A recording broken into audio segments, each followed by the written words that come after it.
Joining on the sofa with Esther is legend Gwen Dickey, the voice of Rose Royce, who will be talking about her 4-track EP. This is Gwen Dickey. To another on the sofa. And this is a special tonight because I feel really honored to be talking to the legend, and we probably use legend a lot, but I'm going to use it anyway. Gwen Dickey. Gwen Dickey, all the way from Mississippi to wherever she is now, but she has really created waves in terms of the music, in terms of who she is, in terms of what she's given to us throughout the years. And today we are going to be talking about and celebrating her latest EP called This is Gwen Dickey, and it has 4 incredible tracks on this. So welcome, Gwen. Thank you. Thank you for having me. Yeah, a real privilege. I know we were giggling beforehand. You know, and when they said the show must go on. Right? Exactly. Trust me, the show must go on. We're not going to divulge anything, but just no, just know that the show is going. Oh my goodness. Going to have fun, but also we're just going to get an insider's look into, this wonderful EP that Gwen has out at this moment in time. What is it about? Why now? So, Gwen, before I go any further, you're the voice. They call you the voice of Rose Royce. Car wash, wishing on a star, and all those wonderful things. But in your own right, you are a solo artist in your own right. You're an incredible individual in your own right, and so I need to ask you this question: who is Gwen in a nutshell, in a peanut shell or a coconut shell? Who is Gwen in relations to music, in relations to a person, or all combined? All combined, then. All combined. Gwen, in regards to a person, I consider myself to be kind, helpful to other people when I can. No nonsense. I don't suffer fools gladly. I always tried to be a kind person because that's the way my parents raised me. In regards to music, I like to do things that I can feel from the depths of my soul, and hopefully I can convey that through the vocals that I put out to other people, that it touches them in the way that it touched me in order to stand in front of the mic and deliver the song. Okay, brilliant. That's a nice coconut shell, Gwen. And yeah, thank you. You are a no nonsense person because I've been looking at some of your interviews. I'm like, okay, Esther, prep yourself. Put on your put up your little girl pants. No, we're not gonna have any of that. Just joking. But sometimes you have people. I don't mean in regards to journalism. I'm just saying in life, people who try, and sometimes they do push your buttons, and you have to respond to that. Well, I do.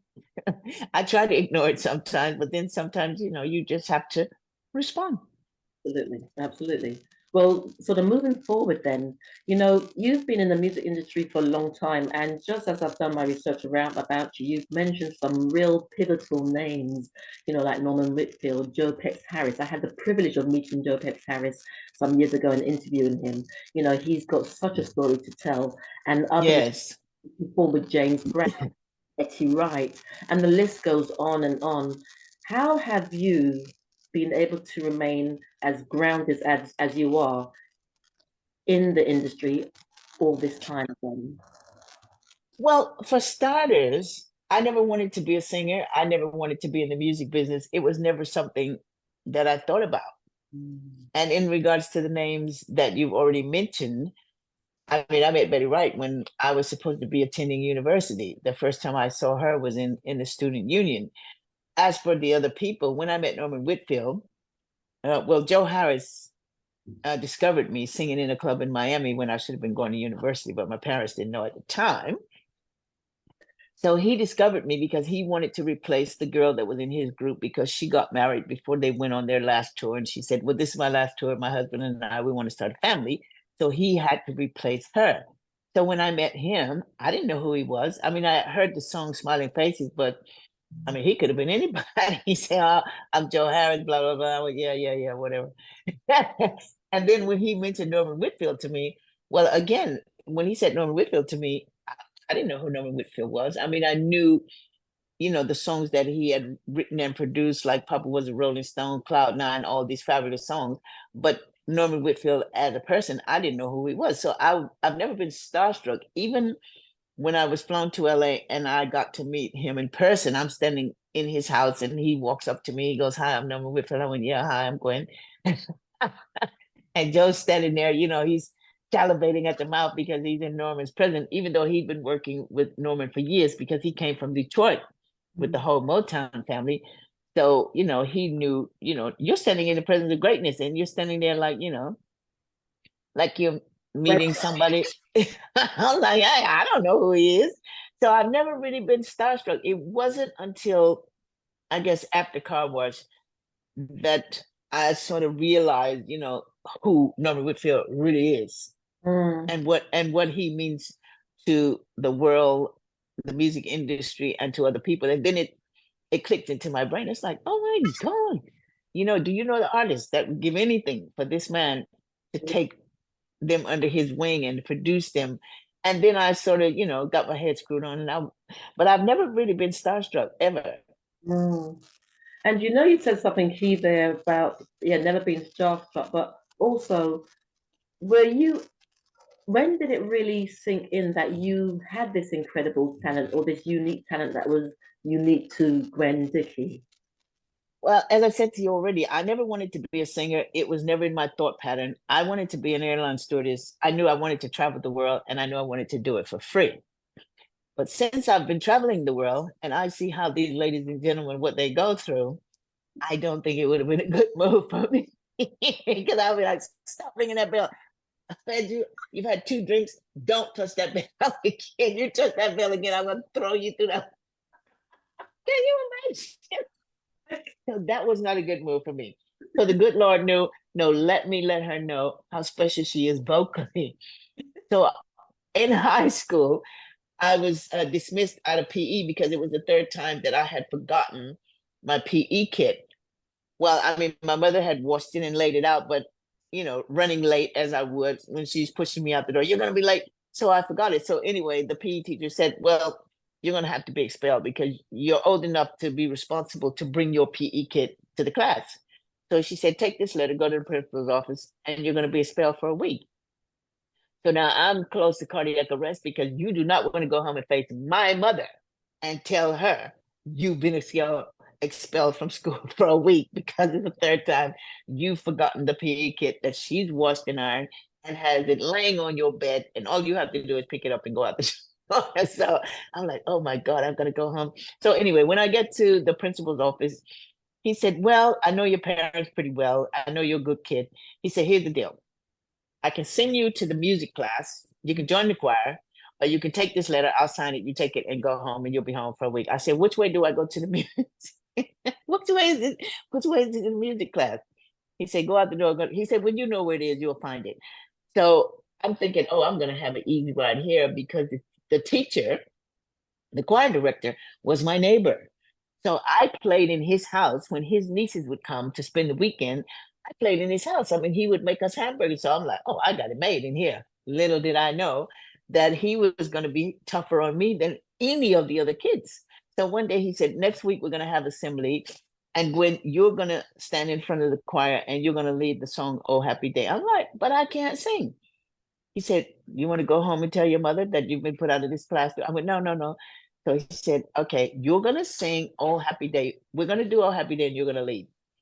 So anyway, I did the next weekend, the next week at school, we had the assembly. All the kids, the principal, all the teachers, they were all seated there. And we did our little songs. And then he said, "Oh, and Gwinnetta Dickey is going to lead us now in Oh Happy Day." Well, my dear, when I finished singing, the entire room stood up and applauded. So I'm looking at him like, what happened? Why are Mm. these people standing? And he's just grinning from ear to ear. And I still don't know why everybody's on their feet clapping and going, "Oh."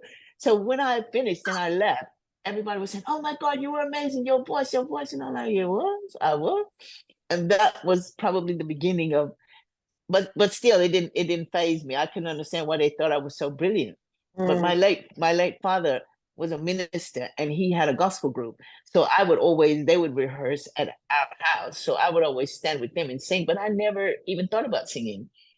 So it kind of started from there. And then I had to sing in church, of course, in the choir. And that's how the beginning of my singing career started. Okay. And people would always say, "Oh my God, you have such an amazing voice," and I'd be like, "I do." But it's interesting. You were quite, I guess it felt like you had quite a rebellious spirit. Um, and but also you had quite a strong spirit. I mean, there's a very fine line between being rebellious and having a strong sense of self. And then you talked about singing in church, and I just wanted, was thinking, about going up in flames and all that, but we won't go. Well, again, my father was the pastor, but my mother was the ruler of the kingdom. And when she spoke, you didn't ask questions. When she said jump, you just jump. When she said you're going to church every Sunday, you're going to be in the choir, you didn't you didn't even blink. You just did exactly as you were told. And sort of moving forward, because I really want to sort of touch on your EP as well. But as you've gone, Okay.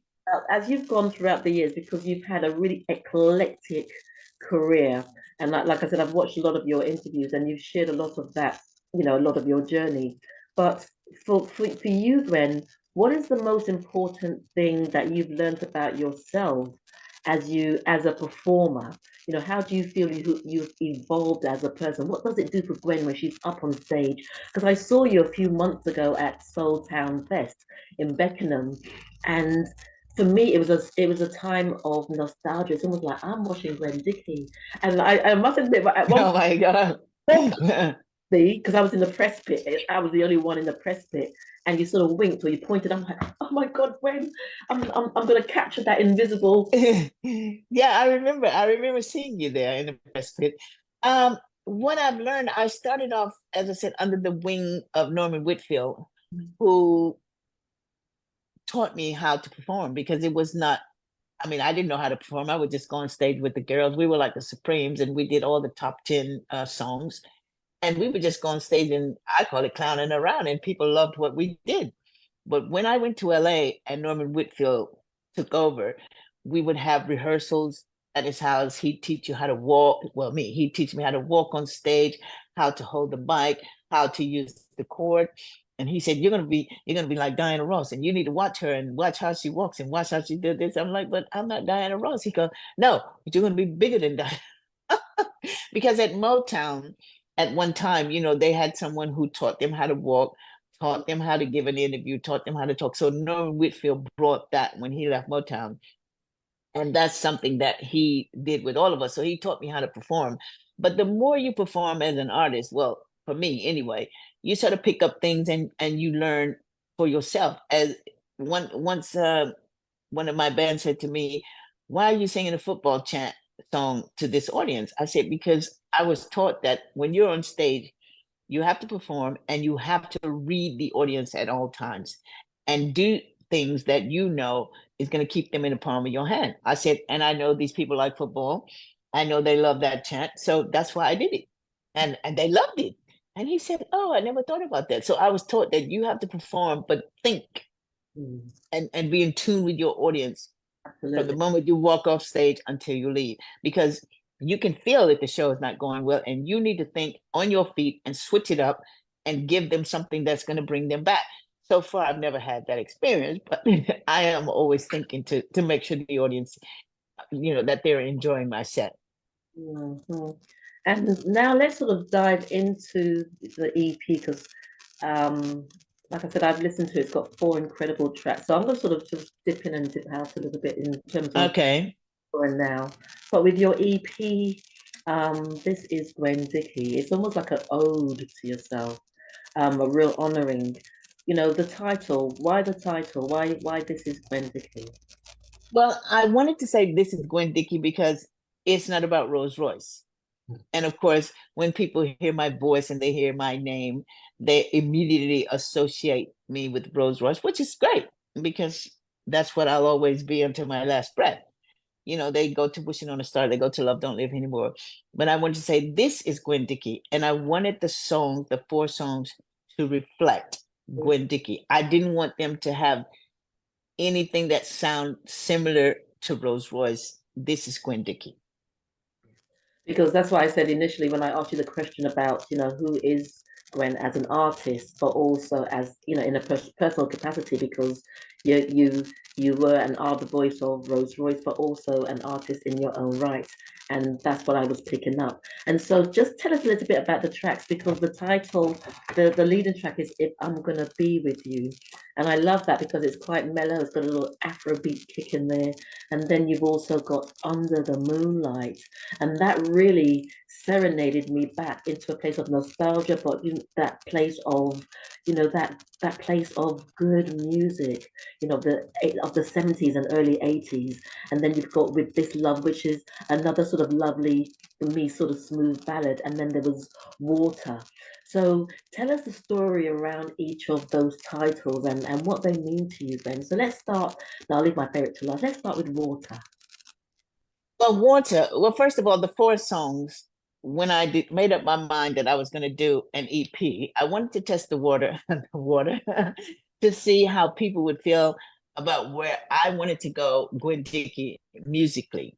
So I said, I'm not going to spend a lot of time and money doing an album. I'm going to do 4 songs, put them out there, and let's see. I wanted the music to stand up to what's being played on the radio today. I'm not trying to compete with the younger artists, but I know that it had to sound modern. It had to be fresh, and I wanted it to be played on the radio around the world. And if it wasn't fresh, if it wasn't modern, I knew that wouldn't happen. Now, as for Water, Water was it's sort of a mellow song.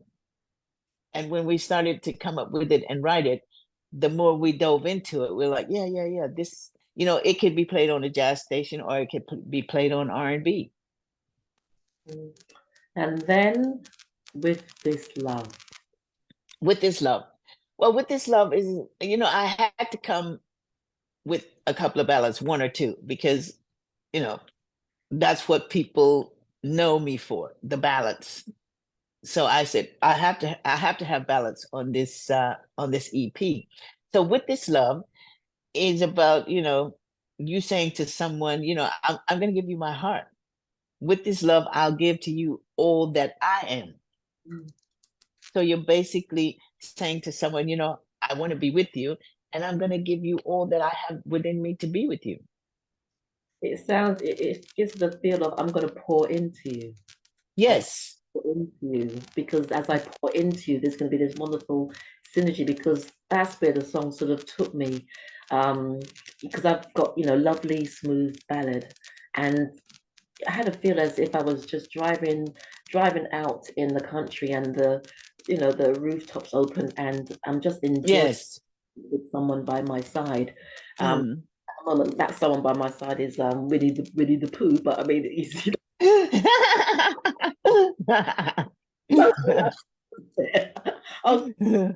before the end of the show.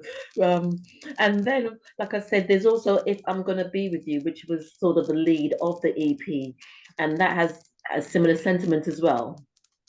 Well, If I'm Gonna Be With You, you're saying to someone, if I'm gonna be with you, you're laying out how you feel about how you want things to be. If I'm going to be with you, it's the first single.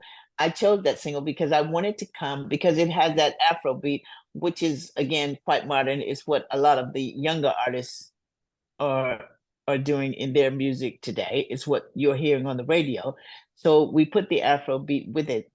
When my the guy that I was working with, they said, well, let's write something to Afrobeat. I had no idea what, I mean, I'd heard of Burna Boy and all these guys, but I didn't know what the music was called because I never really paid that much attention to it. But then I went, yeah, let's go for an Afrobeat.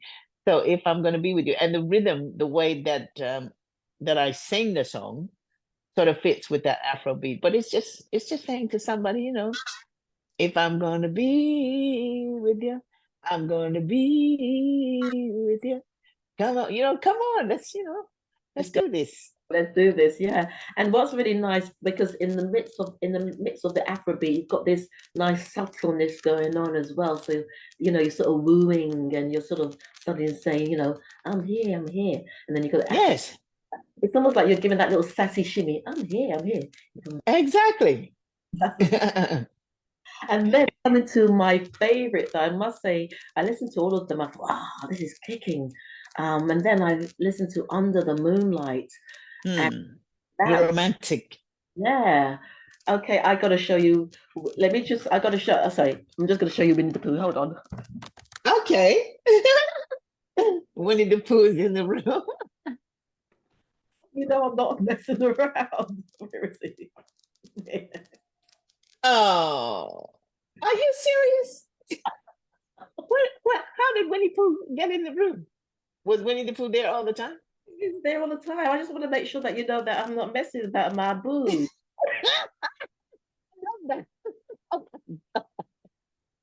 Does Winnie the Pooh have a brother?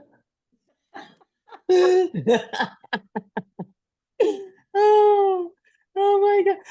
Oh, yes, I'm all in. I'm all in. Oh my God, that's so cute. I love that. All right. But yes, Under the Moonlight. Um, for me, that was, like I said, very nostalgic, but also very melodic and very smooth. And it, like I said, it took me back. It really was taking me back to, the 70s with that type of music, good music. And I know Mm, people are talking about um, how R&B and soul, there isn't the soul in R&B. There is no soul in soul. And I felt that that was right. and in your LP. So just tell us a little bit about Under the Moonlight. I know we've Well, Under the Moonlight, we wanted it to have a feel, as you said, of the music back in the day. When you were listening to that song, we want you to feel as though you are listening to the music that you would sit in your house back in the day and listen to on your own, with friends, with Winnie the Pooh. you leave my However, we wanted it to have that soul in the music. And it's when I hear it, it makes me feel very romantic, in a romantic mood under the moonlight. And you, like you said, you could be driving down a country road, or you could be at home. It's one of those songs that you could just sit back, maybe have a glass of wine, or just sit back, on your sofa and put your feet up and listen to that song. Absolutely, absolutely. And where to now for Gwen Dickey? We're coming to the end of another year. This year seems to have gone so incredibly fast. But what, Yeah. Gwen Dickey, are you going to be touring? Got anything else coming out? Maybe a book? Well, I did a tour with Shalimar in June, which was fantastic to be able to go around and travel with my friends. And after that, I did a couple of shows, and I did the festival that you were referring to, the Soultasia.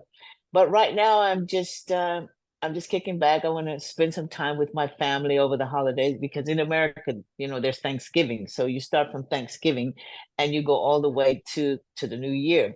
So I just want to have some family time, which I don't get to spend a lot of time with my family. And I'm just going to do that. I'm going to try not to eat too much so I don't have to give away any of my clothes. I'll starve myself before I go back on the road at some point next year. I'm just enjoying myself at the moment, just relaxing. And as for a book, I don't know. A lot of people ask me about doing a book, but I don't know. I'd rather keep things to myself. I don't think I want to do a book. Mm, good, good, good. And if I had to say, in terms of, like I said, you've been in the industry for such a long time, and you're so loved and you're so respected. For you, how do you feel the music industry has changed up until now? What's been quite significant about any changes that you personally felt along the way? Well, one thing that's changed is that everybody wants to look and sound like everybody else. There's no individualism. Whereas with Rose Royce, I mean, you had Chic, you had Rose Royce, you had Earth, Wind, and Fire, you had Rufus and Chaka Khan. Everybody had their own individual sound and look. But today, I mean, you see one artist, they all look the same, they all sound the same. It's not taking anything away from them. That's just the way the industry works. Every artist wants to look like Beyonce. They want to look like Mary J. Blige. Where is your personal individualism? And the music, as you said earlier, I mean, some of the music is okay. I'm not knocking it, but it doesn't give you the vibes that you got when you heard music from back in the day. It's just not there. Mm. It's like having a meal with no seasoning. It's like you cook the food, but you forgot to put the seasoning in there. That's how I feel anyway. And some of the stuff I hear out there I do like, but I say thank goodness for Afro beats, because then it would just be too dry, too bland, nothing to get you going. Mm. And I'm just going to keep you here for a little longer because I've got another couple of questions because you've said a couple of things that sparked a few more, sparked my curiosity because you speak about individuality and I say that all the time, how do we hold on to that individuality? So as we say, sort of back in the day, 50s, 60s, 70s, when artists, Right? their craft, there was a pride about their craft. There was a Yes. Yes. of their craft. Yes. And I guess they each their individuality. Let me put my teeth back in. Hold on. Right, Right. the individuality. They had the individuality which they really held on to, but also working together. I remember when I spoke to I don't know if it was Joe or John Wilson from Sly Slick and Wicked, and they used to say, you know, they used to when they performed and there were other groups, there wasn't so much this competition, but there was this sort of banter and friendship, Yes. and they Yes. held each other accountable about who was going to be the best. And so, they in terms of how they dressed, in terms of how they presented, not just individually and together. And I feel maybe that's why we don't quite have that nowadays. Well, one thing, they don't wear clothes these days, so that's one thing. Thank God I didn't come along at this time, because I would have been, no, no, that's not happening. So that's another thing. I mean, for me, when you need more than to show your body, you need to have talent, because showing your body eventually, age is going to catch up with you, and without the help of a plastic surgeon, you're not going to have that body. Mm, So you need to have the voice. You need to have talent. yeah, yeah, we can discuss that. Yeah, we can discuss that because I think for the majority of individuals, most people do gravitate towards the non-talent because it's almost like a trend. But what we are, Yes. and that's Mm. your EP brings back all those wonderful sentiments that a lot of people are searching for, the nostalgia, the love, the togetherness, the romance, Yes. Mm. and stuff. They're saying that nowadays relationships are transactional, and your EP is saying no, you can still be serenaded, you can still be Yes. having all those wonderful things. And Yes. I'm going to wind down now. I was trying to keep you here because I'm enjoying this conversation and last. But in winding down, when if there was something you can say to the audience at this moment in time, at this moment in your career, at this moment with all this wonderful success that you've had, what would that be? Oh, that's a toughie. If I could say anything to the audience, first of all, I would say thank you to those of you who supported me from car wash to this moment that I get the opportunity to be on your show.